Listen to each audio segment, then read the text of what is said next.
All right, scouting report Antonio Brown, negatives. Very thin and small in stature with a wiry build. Lacks functional strength to beat the jam and will struggle to create separation against man coverage. Raw route runner, does not sell routes or show a feel for navigating zones. Concentration lapses show up too frequently. Has a prima donna attitude and does not like to work. Brown's strength and instinct deficiencies will make it difficult to separate the next level.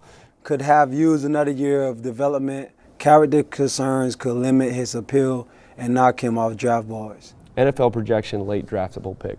Well, I think the only thing they got right there was late draftable pick. That's what he was.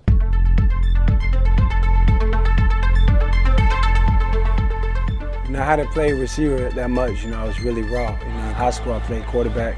He was one of the top athletes in Miami, but always was understaged by the bigger names and the bigger schools. Some schools really missed out because they looked at his size and what may have you. Well, skill-wise, he was pretty raw. And he was a cornerback until he came with us to Central Michigan. He couldn't get in a stance as a receiver. I mean, that's how raw he was. During that first year and then during the next 2 years, his work ethic is pretty much second to none. Just his drive, his hunger. He played the game for different reasons, especially as he got older and kind of started smelling the success he could have. He called me and said, "Coach, I'm going to leave. I'm going to go to the draft."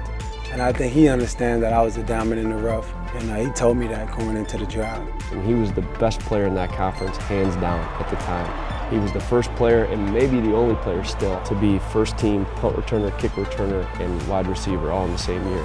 He was the MVP of the bowl game. He had 3 rings, MAC Freshman of the Year. He was the best punt returner in college football at the time. There was nothing else for him to prove other than, hey, I can do this at a bigger scale. I was able to get the process started really well. I had the opportunity to go to the combine, just embracing the whole process of the journey of being drafted.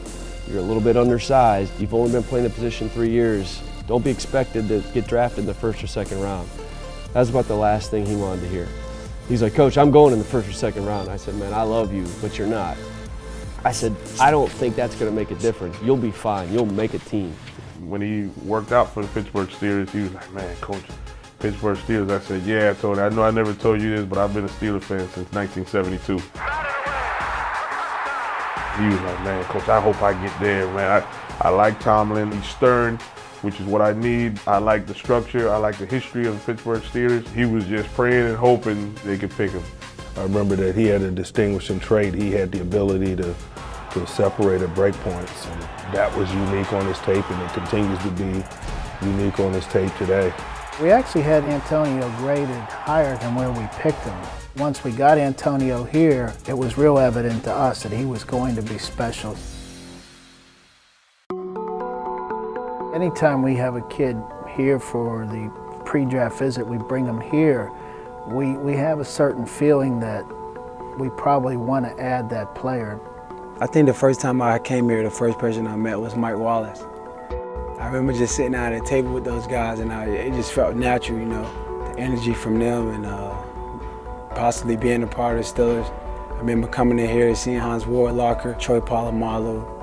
I just remember coming here and seeing legendary players who I already knew. Oftentimes they don't come to us mature, ready-made people. They're in the process of evolution. We felt much better after having spent a day with him as to what he was going to need if we did draft him. So now the Pittsburgh Steelers are on the clock. Draft day I was on Miami Beach, seeing names being called on the TV and just waiting around to be picked. Was really excited. Getting late in the rounds, 6th round, my brother was like, "Man, I think you're gonna go to the Steelers." I was confident I'll get an opportunity eventually. I knew it was coming. I didn't know when it was coming, but I know it was gonna happen. The Pittsburgh Steelers select. The Buffalo Bills called my brother phone. My brother was like, "Hey, this Buffalo." And then I literally grabbed the phone, and then once I did like this, I looked down, there was a 412 number.